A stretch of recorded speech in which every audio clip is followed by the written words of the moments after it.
నమస్తే, welcome to BRK news special in depth. ఇక తెలంగాణ రాజకీయాల్లో మరోసారి గోషామహల్ ఎమ్మెల్యే రాజాసింగ్ సంచలన వ్యాఖ్యలు కేంద్రంగా నిలిచాయి. ఎప్పటికప్పుడు కఠిన స్వరంతో వివాదాస్పద వ్యాఖ్యలతో వార్తల్లో నిలిచే ఆయన ఈసారి మాత్రం తన భవిష్యత్ రాజకీయ దిశ, పార్టీపై నమ్మకం, నాయకత్వంపై అసహనం అన్నీ బహిరంగంగానే వ్యక్తం చేశారు. తెలంగాణలో బీజేపీ పరిస్థితులపై సూటిగా విమర్శలు చేయడంతో పాటు తనకు ఎదురవుతున్న సవాళ్లను కూడా బహిర్గతం చేశారు. ఇప్పటి వరకు పార్టీ కోసం నిరంతరం పోరాడిన తాను ఇకపై ఏ దిశలో సాగాలన్నది తన నిర్ణయం అవుతుందని స్పష్టంగా చెబుతూ రాజకీయ భవిష్యత్తుపై సంకేతాలిచ్చారు. దీంతో ఒకవైపు ఆయన వ్యాఖ్యలు బీజేపీ లోపల గందరగోళానికి దారితీస్తే, మరోవైపు ప్రత్యర్థి పార్టీలో ఉత్కంఠను ఏపుతున్నాయి. ఈ పరిణామాలు రానున్న రోజుల్లో తెలంగాణ రాజకీయ సమీకరణాలపై ఎంత ప్రభావం చూపిస్తాయో అన్న చర్చ ఇప్పుడు మరింత వేడెక్కుతోంది. తెలంగాణ బీజేపీలో విభేదాల మంటలు మరోసారి రాజాసింగ్ వ్యాఖ్యలతో రగిలాయి. పార్టీ అధిష్టానం పిలిస్తే తాను బీజేపీలో చేరేందుకు సిద్ధమని చెప్పిన ఆయన, కానీ అది గౌరవప్రదంగా జరిగితేనే ముందుకు వస్తానని స్పష్టం చేశారు. అదే సమయంలో ఎమ్మెల్యే పదవిపై తనదైన శైలిలో సవాల్ విసురుతూ కిషన్ రెడ్డి రాజీనామా చేస్తే నేను చేస్తానని ప్రకటించారు. రామచంద్రరావుపై ఘాటు విమర్శలు చేస్తూ ఆయన్ను రబ్బర్ స్టాంపుగా పోల్చడం, కొత్త కమిటీపై తీవ్ర అభ్యంతరాలు వ్యక్తం చేయడం బీజేపీలో అంతర్గత కల్లోలానికి దారితీసే అంశాలుగా మారాయి. దీంతో పార్టీ భవిష్యత్తు వ్యూహాలపై ప్రశ్నలు తలెత్తుతున్నాయి. రాజాసింగ్ తాజా వ్యాఖ్యలు తెలంగాణ రాజకీయాల్లోనే కాదు, బీజేపీ వర్గాల్లోనూ పెద్ద చర్చనీయాంశంగా మారాయి. పార్టీ తప్పులు ఎప్పుడైనా బయటపెట్టడానికి తాను వెనకాడనని ఘాటుగా ప్రకటించిన ఆయన, కొత్త కమిటీ ఆధ్వర్యంలో బీజేపీ అధికారంలోకి వస్తే తాను రాజకీయం సన్యాసం తీసుకుంటానని సవాల్ విసరడం మరింత హాట్ టాపిక్ గా మారింది. ఒకవైపు బీజేపీ అధిష్టానం నుంచి పిలిస్తే చేరతారని చెప్పడం, మరోవైపు కిషన్ రెడ్డి, రామచంద్రరావులపై నిప్పులు చెరిగేలా వ్యాఖ్యలు చేయడం రాష్ట్ర బీజేపీలో గందరగోళానికి తావుస్తోంది. ఈ పరిణామాలు రాబోయే రోజుల్లో పార్టీ బలాన్ని పెంచుతాయా లేక విభేదాలను మరింత ముదురుస్తాయా అన్న దానిపై ఉత్కంఠ పేర్కొంది. దాదాపు ఆ కమిటీలో 10 నుంచి 12 మంది ఒకటే పార్లమెంట్ నుంచి ఉన్నారు. ఆ పార్లమెంటు ఏంటంటే సికింద్రాబాద్ పార్లమెంట్ నుంచి 10 నుంచి 12 మందికి మీరు ఒకటే పార్లమెంట్ నుంచి పదవులు ఇస్తున్నారు. అదేవిధంగా మళ్ళా రూరల్ అవసరం లేదా, అక్కడ ఎంతమందికి ఇచ్చినారు పోస్టులు? నేను మా కార్యకర్తల గురించి నేను మాట్లాడుతున్నాను. అసలు ఇది రామచంద్రరావు గారు వేసిన కమిటీయా లేక మా కిషన్ రెడ్డి గారు ఆదేశం పైన కమిటీ వేసినారా? ఇదే కదా నా క్వశ్చన్. ఇంకా నా క్వశ్చన్ ఏముండే, దాంట్లో ఏం తప్పు ఉండే మీరు చెప్పండి. అంటే బీజేపీ గవర్నమెంట్ రావాలని నాలాంటి చాలా మంది కార్యకర్తలు అనుకుంటున్నారు, కానీ మీరు అనుకుంటలేరా? అసలు ఈ కమిటీతోని మీరు బీజేపీ గవర్నమెంట్ తెలంగాణలో తీసుకొని వస్తారా? కొద్దిగా చెప్పండి. ఒకవేళ నెక్స్ట్ ఎన్నికల్లో ఇదే కమిటీతోని మీరు తెలంగాణలో బీజేపీ గవర్నమెంట్ తెచ్చుకున్నారంటే నేను రాజకీయ సన్యాసం తీసుకుంటా. మీడియాలో వచ్చి కూడా నేను కొట్లాడతా. ఏ వేదిక చెప్పండి, ఆ వేదికలో వచ్చి నేను కొట్లాడతా. నేను ఎప్పుడైనా నా పార్టీ బాగుపడాలి, నా కార్యకర్తలు బాగుపడాలి, ఇవాళ లేకపోతే రేపు తెలంగాణలో బీజేపీ గవర్నమెంట్ రావాలి ఆలోచన పెట్టేలో నేను కూడా ఒక వ్యక్తి. ఇవాళ బాధ ఉన్నది, మంచి మూమెంట్ ఉండే. ఇవాళ ఎలక్షన్ జరిగితే బీజేపీ గవర్నమెంట్ వచ్చేట్లాంటి ఒక మంచి మూమెంట్ ఉండే, కానీ మీరేం చేసినారు? బీజేపీని మొత్తం పండబెట్టినారు. ఏ కార్యకర్త ఇవాళ పనిచేయడానికి రెడీ లేదు. దేని గురించి కొద్దిగా ఆలోచన చేయండి. ఓకే, మీరు కమిటీ వేసుకుంటారు కదా, గుడ్, ఏంటి కమిటీ వేసుకుంటారు కదా. ఇప్పుడు నెక్స్ట్ మీ జిల్లాలో కానీ రూరల్లో కానీ ఎట్లా మీరు పార్టీని డెవలప్ చేస్తారు, డెవలప్ అవుతుందా లేదా మీరే చూసుకోవాలి. మీరు ఎవరు అడిగేది? నేను రాజీనామా అయ్యాను, పీక్కోండి, ఆన్సర్ దొరికింది. నెక్స్ట్, నేను మా బీజేపీ కార్యకర్తలు గొంతుగా ఇవ్వాలని నేను మాట్లాడుతున్నాను. ఏ రోజు నేను రాజీనామా ఇచ్చినాను ఆ రోజు కూడా చెప్పినా, నేను మా బీజేపీ కార్యకర్త గొంతుగా నేను మాట్లాడతా. బీజేపీలో ఉండని ఉండకపోని ఇవాళ తప్పులు జరుగుతున్నాయి, దాని గురించే మాట్లాడతా, 100% మాట్లాడతా. దానికి ఎవరు ఆపలేరు. కిషన్ రెడ్డి గారు నా రాజీనామా ఇవ్వాలి, నేను కూడా రాజీనామా ఇచ్చేస్తా, మళ్ళీ ఒకసారి ఎలక్షన్కి వెళ్దాం. మీరు కూడా అక్కడ పార్లమెంట్ సభ్యుడిగా కొట్లాడండి, నేను కూడా ఇండిపెండెంట్గా అక్కడ కొట్లాడతా. మీరు కూడా ఇక్కడ ఇండిపెండెంట్గా ఎమ్మెల్యే కూడా కొట్లాడండి. ఎవరు ఎక్కడి నుంచి గెలుస్తారో చూసుకుందాం. ఇక ఇదే అంశంపై ఇవాళ మనతో పాటు చర్చించడానికి వస్తున్నారు బీజేపీ లీడర్ శ్రీనివాస్ గారు. శ్రీనివాస్ గారితో మాట్లాడదాం. నమస్కారం సార్. నమస్కారం ఝాన్సీ గారు. సార్, మరి రాజాసింగ్ వ్యాఖ్యలు నిజంగా బీజేపీలో మార్పులకు దారి తీస్తాయి అంటారా, లేక కేవలం వ్యక్తిగత అసహనమే అనుకోవచ్చా? ఎవరమ్మా రాజసింగ్ గారు? ఎవరు? మా పార్టీకి ఏం సంబంధం? అంటే ఇలా చేస్తారు, బయటికి వెళ్ళిపోయారు, ఇప్పుడు ఇంకేముంటుంది?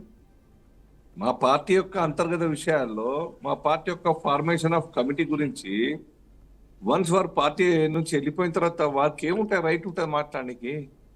వారు ఒక ఎమ్మెల్యే ఇప్పుడు ఉన్నారు, మరి వారు రాజీనామా చేస్తారా, మరి డిస్క్వాలిఫై అవుతారా అన్నది కాలమే చెప్పాలి. కానీ వారు పనిచేయని, ప్రజల కోసం పనిచేసుకొని, కానీ వారు ఈ రకంగా మతి స్థిమితంలాగా మాట్లాడడం కరెక్ట్ కాదు. వారు చూపించుకోవాలి, దవాఖానా చూపించుకోవాలి డాక్టర్.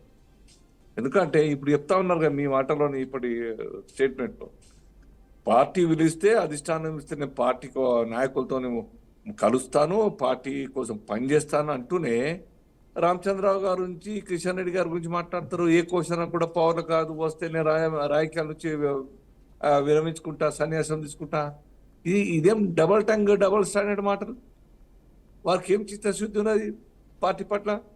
పార్టీ పట్ల గౌరవం ఏమున్నది వారికి? నిజంగా గౌరవం ఉంటే ఇట్లా ప్రెస్కురారు మాట్లాడికి, ఇట్లా నాయకుల మీద ఆపత్తికరమైనటువంటి మాటలు మాట్లాడరు. ఒక సిన్సియర్ కార్యకర్తగా వారు ఇప్పటికి కూడా భావిస్తూ ఉంటే, పార్టీలో లేనప్పటికి కూడాను పార్టీ నాయకత్వాన్ని గౌరవించాల్సిన అవసరం ఉంటే అది నేర్చుకోవాలి. పార్టీ బాగా భరించింది వారిని. పార్టీ కార్యకర్తలతో ఏమాత్రం కూడా సంబంధాలు లేకున్నా కానీ పార్టీ కోసం, సిద్ధాంతం కోసం, హిందుత్వం కోసం ఆ ప్రాంతంలోని ప్రజలు కానీ, కార్యకర్తలు కానీ అహోరాత్రులు కష్టపడ్డారు. పార్టీ నిర్మాణం చేసి వారిని గెలిపిస్తూ వచ్చిన 3 సార్లు. అక్కడ ఉన్న vote bank Raja Singh vote bank కాదు, అక్కడ ఓట్ బ్యాంకు హిందుత్వ వాతావరణం ఉన్నటువంటి ఓట్ బ్యాంక్. కాబట్టి వారు పార్టీని గౌరవిస్తే ప్రజలు వారిని గౌరవిస్తారు. పార్టీ యొక్క పరువు ప్రతిష్ట దెబ్బతీసే విధంగా మీరు మాట్లాడుతూ ఉంటే ఎవరైనా మీ ఎంబడి వచ్చినారా పార్టీలో? పార్టీ నుంచి రాజీనామా చేసిన తర్వాత not even single leader went to him. వారు ఎంబట్లేరు ఇప్పుడు. కాబట్టి ఇప్పటికైనా పార్టీ మీద వారికి గౌరవం అంటూ ఉంటే ఫస్ట్ పార్టీ కార్యకర్తల్ని, పార్టీ నాయకుల్ని గౌరవించే అలవాటు చేసుకోవాలి రాజసింగ్ గారు. పార్టీ కార్యకర్త కష్టంతోనే 8 మంది పార్లమెంటు, 8 మంది ఎమ్మెల్యేలు గెలిచినారు. అనేక ప్రాంతాల్లో సెకండ్ వచ్చినాము. సుమారుగా పార్లమెంట్ ఎన్నికల్లో యావరేజ్గా 35-36% ఓట్ బ్యాంక్ వచ్చింది. ఇది రాజాసింగ్ గారు ఇప్పించింది కాదమ్మా, లేదా ఏ ఒక్క నాయకుడు ఇప్పించింది కాదు. యావత్ భారతీయ జనతా పార్టీ కార్యకర్తలు, లేదా వివిధ వర్గాల్లో, వివిధ సంస్థల్లో పనిచేసేటటువంటి ఒక జాతీయ భావాలు కలిగినటువంటి దేశభక్తులందరూ కూడా కష్టపడి పనిచేస్తే ఈ రిజల్ట్ వచ్చింది. వ్యక్తితోనే పార్టీ అధికారంలోకి వస్తుంది అనడం వారి యొక్క వివేకానికి నిదర్శనంగా మాట్లాడతారు. రామచంద్రరావు గారు ఎంత నాలెడ్జబుల్ పర్సన్ అండి, ఎంత నిష్ణాతుడు, ఎంత ఎమినెంట్ అడ్వకేట్. బహుశా వారికి కూడా అనేక కేసులు అదే అడ్వకేట్, ఆ అడ్వకేట్లన్నీ రక్షించినారు కదా కేసులో కొట్లాడుతూ. సో ఈ రామచంద్రరావు గారు కూడా పార్టీ కోసం పనిచేస్తూ ప్రొఫెషన్లో కూడాను తన యొక్క ముద్రను వేసుకున్నారు. బార్ కౌన్సిల్ మెంబర్గా, ఆల్ ఇండియా కౌన్సిల్ మెంబర్గా అనేక కేసుల్లో రాష్ట్రంలోని నలుమూల నుంచి వచ్చే కార్యకర్తలకు న్యాయ సలహాలు ఇస్తూ, న్యాయరక్షణ కల్పిస్తూ వారి ఆఫీస్ నిరంతరం 24 hours మరి సర్వీస్ ఇస్తూ ఉన్నది. అలాగే ఆన్ ది అదర్ పార్టీ కోసం పనిచేస్తూ ఉన్నారు. వారు ఏనాడు కూడా మీలాగా బయటకు వచ్చి మాట్లాడలేదు. పార్టీ క్రమశిక్షణ గురించి కావచ్చు, నాయకుల మీద ఇంకో రకంగా మాటలు కావచ్చు, నెగిటివ్ మాటలు కావచ్చు, ఏనాడు మాట్లాడలేదు. నా కిషన్ రెడ్డి గారు మాట్లాడలేదు. అందరూ పార్టీ కోసం పనిచేస్తున్నాం. మీరేం పని చేసినారు చెప్పండి? ఇప్పుడు పార్టీ నిర్మాణం కోసం జిల్లాలు తిరిగినారా మీరు? పార్టీ కార్యకర్తలు ఏమైనా కష్టాలు వస్తే మీరు టూర్ చేసినారా? యాజ్ అన్ ఎమ్మెల్యేగా మీరు స్టేట్ మొత్తం తిరిగేటువంటి ప్రివిలేజ్ ఉన్నప్పటికి కూడాను మీరు ఎప్పుడన్నా నిలబడ్డారా? స్టేట్మెంట్లు, స్టూడియోలో డయాస్ మీద ఎక్కి స్పీచ్ చూడప్ప. హిందుత్వం అన్నది ఒక జ్వాలలాగా వస్తున్నటువంటి ఒక పరిస్థితి. దేశంలో రాష్ట్రంలో. దానికి ఆశగా తీసుకొని మీరు అడ్వాంటేజ్ తీసుకొని మీరు నాదే బలం అనుకుంటే అది బలపు కాదు, మీది వాపు అనుకోవచ్చు.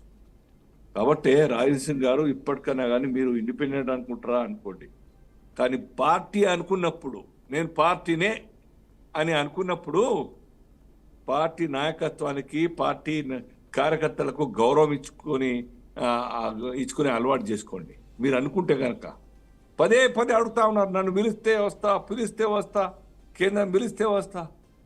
ఈ రకంగా డ్యామేజ్ చేస్తూ మాట్లాడితే కేంద్రం పిలుస్తుందా? టైం వస్తుంది రాజసింగ్ గారు.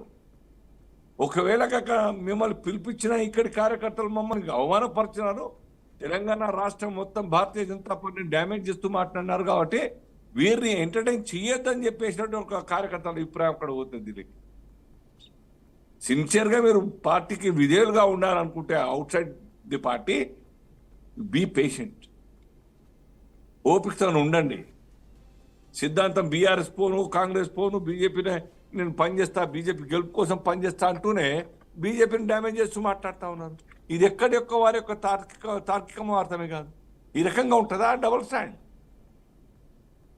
కాబట్టి వారు కూల్ మైండ్తోనే ఆలోచించి వారు ఏం మాట్లాడతారు, వారి కార్యకర్తలు పనిచేసిన కార్యకర్తలకు ఏం జవాబు ఇచ్చుకుంటారు? మీరు ఈ రకంగా డ్యామేజ్ చేస్తూ మాట్లాడితే వాళ్ళు సహిస్తారా? బహుశా మీ ముందర వచ్చి మాట్లాడకపోవచ్చు కాక, మీతోనే ఆర్గ్యుమెంట్ పెట్టుకోకపోవచ్చు కాక, కానీ మీ పట్ల నెగటివ్ అభిప్రాయం నిర్మాణం అవుతారు. టైం వచ్చినప్పుడు అందరు కూడాను, ఇప్పుడైతే ఆల్రెడీ ఉన్నారు, మీకు దూరంగా ఉన్నారు. టైం వచ్చినప్పుడు మిమ్మల్ని కూడా ఓడించడానికై భారతీయ జనతా పార్టీ కమలం పువ్వుతోనే వాళ్ళు గెలిపించడానికి శాసకులు పనిచేస్తారు. గుర్తుపెట్టుకోండి, పార్టీతో పెట్టుకుంటే ఎవరు కూడా భారతీయ జనతా పార్టీ జనసంఘం పెద్ద పెద్ద నాయకులు క్రమశిక్షణ తప్పితే అధ్యక్షులుగా ఉన్నటువంటి ఒక బాలాజీ మధు గారిని కూడాను పక్కన పెట్టి గుర్తుపెట్టుకోండి. మదన్లాల్ ఖురానా ముఖ్యమంత్రి, ఉమాభారతి గారు, కళ్యాణ్ సింగ్ గారు, అనేక మంది పార్టీతోనే భిన్నంగా ఆలోచన చేసి పార్టీతో పెట్టుకున్న కారణంగా దూరం జరిగి చివరకు మళ్ళీ పార్టీ శరణ్యం, నాకు పార్టీ జెండానే పోయేటప్పుడు నాకు కావాలన్న ఒంటి మీద అని చెప్పి ఆలోచనతోని మళ్ళీ ఈ యొక్క పార్టీ కిందికి రావడం జరిగింది. చరిత్రను తెలుసుకోండి, మీరు అర్థం చేసుకునే ప్రయత్నం చేయండి, ఆచరించేటువంటి ఒక మనస్తత్వాన్ని పెంచుకోండి తప్ప అహంకారంతో పార్టీ మీద మాట్లాడడం, పార్టీ నాయకులను విమర్శించేటువంటి ఒక మీకు నైతిక అర్హత లేదు, ఆ హక్కు కూడా లేదు. గుర్తుపెట్టుకోండి, పార్టీ అనుకున్నప్పుడు, నేను పార్టీ ఇప్పటికే అనుకుంటే ఈ మాట మాట్లాడకండి. అదర్వైజ్ మీరు కామెంట్ చేసే స్వేచ్ఛ మీకున్నది ఇష్టారాజ్యంగా. Okay sir. సరే, అలాగే మరి ఇప్పుడు మీరు అన్నట్టుగా పార్టీ పిలిస్తే చేరతానని చెప్పడం, అలాగే షరతులు పెట్టడం అండ్ వాటితో పాటు ఎమ్మెల్యే పదవి కూడా సవాల్ విసరడం, ఇవన్నీ చూస్తే ప్రజాస్వామ్య వ్యవస్థను తేలిగ్గా తీసుకున్నారా అనే ప్రశ్నలు లేవనెత్తుతున్నాయి సార్. మరి ఇది రైటా రాంగా? నేను అదే ఇమ్మెచ్యూర్డ్ అవన్నీ కూడాను డైలాగ్స్ తాత్కాలికంగా పేపర్లలో, టీవీలలో ఈ స్క్రోల్ కావడానికై పనికి వస్తాయేమో, కానీ మెచ్యూరిటీ లేదు ఆయనకు అన్న విషయం ఆ మాటలతో ప్రజలు అర్థం చేసుకుంటారు. రెచ్చగొట్టి రాజీనామా చేసి పార్టీతో పెట్టుకుంటారు. ఇంత పెద్ద పార్టీ, మహావృక్షం ఇది, వటవృక్షం పార్టీ అంటే గుర్తుపెట్టుకోండి. అనేక మంది పార్టీతో పెట్టుకున్న వాళ్ళు అవుట్ అయిపోయారు, చరిత్ర పుటలు లేకుండా పోయి గుర్తుపెట్టుకోండి. సిద్ధాంతం మా లాంటి వాళ్ళకి అందరికీ వ్యవస్థ ఇంపార్టెంట్, వ్యక్తి కాదు. సిద్ధాంతం ఇంపార్టెంట్, మాకు పదవులు కాదు. మీరన్న ఎమ్మెల్యే అయినారు, పార్టీ కోసం పనిచేసిన అనేక మంది కార్యకర్తలు జీవితం మొత్తం త్యాగం చేసి, కొందరు పెళ్లి చేసుకోకుండా ప్రచారకులుగా, కొందరు ఏమీ ఆశించకుండా పనిచేస్తురే, వారిని గుర్తు చేసుకోరా మీరు? ఏం తప్పు చేసినారండి కిషన్ రెడ్డి గారు? ఆయన ఎందుకు రాజీనామా చేయాలి? ప్రజలు గెలిపించినారు 5 ఏళ్ల కాలం పాటు యొక్క రాష్ట్రాన్ని, ఈ యొక్క దేశం కోసం సర్వీస్ ఇవ్వండి ఎంపీగా అని చెప్పేసి. మీ మాటలతో మేము రాజీనామా చేయాలన్నా? మీ టెంప్ట్ చేస్తూ మాటలతో రాజీనామా చేస్తామా? మేము చేసుకుంటే మీరు చేసుకోండి, మీకు నైతికత ఉంటే. పార్టీ నుంచి రాజీనామా చేసిన తర్వాత యాజ్ పర్ చట్టం మీరు డిస్క్వాలిఫై అవుతారు. దమ్ముంటే రాజీనామా చేయండి, పోటీ చేయండి. ఇండిపెండెంట్గా చేస్తారా, ఇంకే బ్యానర్ మీద చేస్తారా, చేయండి. మీరు మాత్రం పెట్టుకోవడం ఏంది? రాజీనామా చేయమని చెప్పడం ఏంది మీరు? కాలం వస్తుంది, పార్టీ గెలిస్తే నేను రాజకీయాలకు ఉండను అని చెప్తున్నారు కదా, ఆ టైం అది అతి సమీపంలో ఉన్నది, గుర్తుపెట్టుకో రాజా గారు. అతి సమీపంలో. Hardly 3 years, you wait for only 3 years. 3 సంవత్సరాల్లోనే రాష్ట్రం భారతీయ జనతా పార్టీ చేతుల్లోకి వస్తుంది. ప్రజల ఆశీర్వాదంతో, ప్రజల సపోర్ట్తోని ఒక రాష్ట్రాన్ని సుపరిపాలన అందించడానికై భారతీయ జనతా పార్టీని గెలిపించారు యొక్క రాష్ట్ర ప్రజలు. అప్పుడు మీరు కనుమరుగైతారో, లేకుంటే సన్యాసం తీసుకుంటారో, లేకుంటే హరిద్వార్ రిషికేశ్ పోతారో, లేకుంటే ఇంకెక్కడైనా పోతారో మీరే నిర్ణయించుకోండి. But the time will come definitely. Right sir, okay sir. దీంతో పాటు ఆ విమర్శలతో పాటు కొత్త కమిటీపై కూడా రాజాసింగ్ విమర్శలు చేశారు.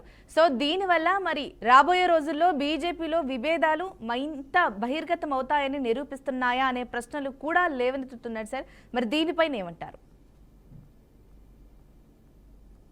భారతీయ జనతా పార్టీ పదవుల కోసం పంచాయతీలు పెట్టుకునే పార్టీ కాదు. We're for the nation, we're for the ideology. గుర్తుపెట్టుకోండి. ఇవాళ ఎవరైనా మాట్లాడినారా? రాష్ట్రం మొత్తంలో కూడా అనేక మంది కార్యకర్తలు ఉన్నారు, అనేక మంది ఎక్స్పెక్ట్ చేసి ఉంటారు కూడాను. కొద్దిమంది పెద్ద నాయకులు కూడా, పిఆర్లు కూడా, పబ్లిక్ రిప్రజెంటేటివ్స్ కూడా, ఎమ్మెల్యేలు ఉన్నారు, ఎంపీలు ఉన్నారు, రాజ్యసభ మెంబర్లు ఉన్నారు. వాళ్ళు కూడా చెప్పి ఉంటారు అభిప్రాయం, ఇగో మా ఈ క్యాండిడేట్కి ఇవ్వండి అని చెప్పేసి. అందరికి ఇవ్వలేము, అందరినీ సాటిస్ఫై చేయలేము. ఉంటే కొన్ని పదవులు 20-22 ఉంటాయి. ఈ వీళ్ళే 16 మంది, ఇంకొకరు 2 రాజ్యసభ మెంబర్లు ఉన్నారు, ఇంకా సీనియర్ పర్సనాలిటీస్ ఉన్నారు, వాళ్ళందరూ మాజీ ఎంపీలు ఉన్నారు, మాజీ ఎమ్మెల్యేలు, మంత్రులు ఉన్నారు. వీరందరూ చెప్తే 100 కూడా సరిపోవు పోస్టు నింపుదామంటే. కాబట్టి కూర్పు అన్నది ప్రజాప్రాతినిధ్యం ఉన్న చోట తక్కువ ఇంపార్టెన్స్. ఆదిలాబాద్ ఎంటైర్ పార్లమెంట్ అంటే 4 ఎమ్మెల్యేలు, 1 ఎంపీ అండి. 4 ఎమ్మెల్యేలు అవుట్ ఆఫ్ 7, 4 ఎమ్మెల్యేలు గెలిచినారు, 1 ఎంపీ గెలిచినారు. అక్కడ ఆఫీస్ బేరర్ లేరే ఎందుకు? సరే అక్కడ ఉన్నారు కదా, 1 ఎంపీ ఉండే, 4 ఎమ్మెల్యేలు ఉన్నారు. వారి యొక్క బలం ఆ కార్యకర్తకు సరిపోతుంది. వాళ్ళ సర్వీసెస్ ఇంకా కూడా బయట అవసరం ఉంటుంది. Let them do on their own అని ఆదిలాబాద్ కోసం వదిలేసినారు. కరీంనగర్ స్టాల్ వాడుతున్నారు, సంజయ్ గారు ఉన్నారు. ఎంటైర్ జిల్లా హీ కెన్ కవర్ అవిభక్త జిల్లా మొత్తంగా కూడాను. రాత్రులు కష్టపడి టూర్లు చేస్తూ ఉంటారు. మహబూబ్ నగర్ అదే పరిస్థితి. ఒకరిద్దరికి ఇచ్చినా కానీ వారు డీకే అన్న గారు అక్కడ ఉన్నారు. కాబట్టి ప్రాతినిధ్యం లేనంత మాత్రాన వారిని నెగ్లెక్ట్ చేసినట్టు కాదు. పదవులు ఇవ్వనంత మాత్రాన నారాజు ఇంట్లో ఉండే ప్రశ్నే లేదు. చాలా పద్ధతి ప్రకారంగా కూర్పు చేసింది రాష్ట్ర పార్టీ, మా నాయకత్వం. అన్ని వర్గాలు, మహిళలు, బీసీ, ఎస్సీ, ఎస్టీ, అనుభవం, కొత్త రక్తం, ఇవి కలగలిపి ఒక రాష్ట్ర పార్టీ కమిటీగా ఏర్పడ్డది. సో ఈ యొక్క కమిటీ వల్ల వాళ్ళు మాత్రమే గెలిపిస్తారని కాదు, ఇది పని చేయడానికి పంచుకునేటువంటి పనులు తప్ప వాళ్ళు మాత్రం గెలిపిస్తారని కాదు.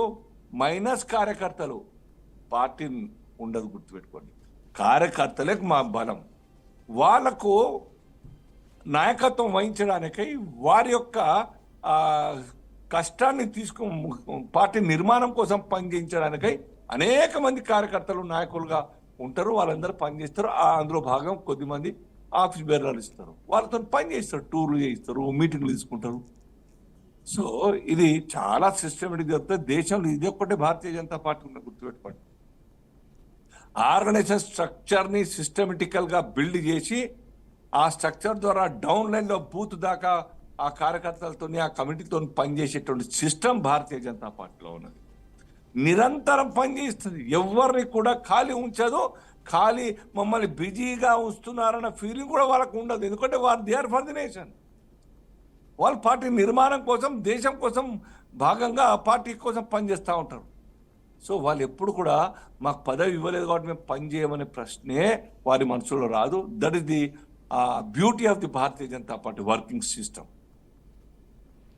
ఓకే సార్, అలాగే ఇలాంటి ఆరోపణలు ఇంతకుముందు చేసినటువంటి ఆరోపణలన్నిటితో పాటు అలాగే పార్టీ తప్పులను కూడా అంటే ఫ్యూచర్లో రాబోయే రోజుల్లో ఎప్పుడైనా సరే పార్టీ తప్పులు చేస్తే వాటిని కూడా బహిర్గతం చేస్తానని చెప్పడం అంటే అది పార్టీ నిబద్ధత కోసం ఆయన చెప్తున్నారా లేకపోతే ఏదైనా అహంకారపు వైఖరియా అనే వ్యాఖ్యలు మీకేమైనా వేరే అభిప్రాయం ఉంటే ఝాన్సీ గారు చెప్పండి. రాజా సింగ్ గారికి వేరే అభిప్రాయం ఉంటే వర్కింగ్ సిస్టంలో 4 గోడల మధ్యన కూర్చొని మాట్లాడండి. You can express your opinion but you should not speak out. మీరు బయట మాట్లాడద్దు, బయట చెప్పద్దు. అదే క్రమశిక్షణ. అత్యంత ప్రాముఖ్యతనిస్తే క్రమశిక్షణ భారతీయ జనతా పార్టీ. నేను చెప్తే ఎందుకు బాలాజీ మధుక్ గారు ఆల్ ఇండియా ప్రెసిడెంట్ అమ్మా, first founder, one of the founders పార్టీకి, జనసంఘానికి. సో డిసిప్లిన్ దెబ్బతిన్నప్పుడు ఎంటైర్ స్ట్రక్చర్ విల్ కొలాప్స్, గుర్తుపెట్టుకోండి. దానికే మేము అత్యంత ఇంపార్టెన్స్ ఇస్తాం డిసిప్లిన్ కోసం. ఆ క్రమశిక్షణ కారణంగా దేశవ్యాప్తంగా అనేక వందల మంది కార్యకర్తలు దేశవ్యాప్తంగా 6 నిమిషాలు కష్టపడతా ఉంటారు, టూర్ చేస్తూ ఉంటారు. వాళ్ళకేం రాదు, పేర్లు చెప్తే చాంతడంతా ఉంటాయి పేర్లన్నీ కూడా. వారు జీవితంలో ఏ పోస్ట్ కూడా తీసుకోలేదు. ఎలక్ట్రల్ పబ్లిక్ రిప్రజెంటేటివ్ కావచ్చు, గవర్నమెంట్లో nominate post. They have been working. వాళ్ళు పనిచేస్తూనే ఉన్నారు. సో కాబట్టి క్రమశిక్షణ తప్పితే ఎక్కడ కూడా ఎవ్వరం కూడా క్షమించేది లేదు. మాకు మిత్రుడు కాదు రాజసింగ్ గారు, మాకు ఫ్రెండే కదా, అందరికీ మాకు కలిసే పని చేసేది కదా. 3 సార్లు ఎమ్మెల్యే ఎవరు చేసినారు? భారతీయ జనతా పార్టీ కమలం పువ్వు గుర్తు టికెట్ ఇస్తే ఆ కార్యకర్తలు పనిచేసి కష్టపడి గెలిపించినారు. వారు అంతకుముందు ఏంది, he was just corporator, Telugu Desam corporator. What was he?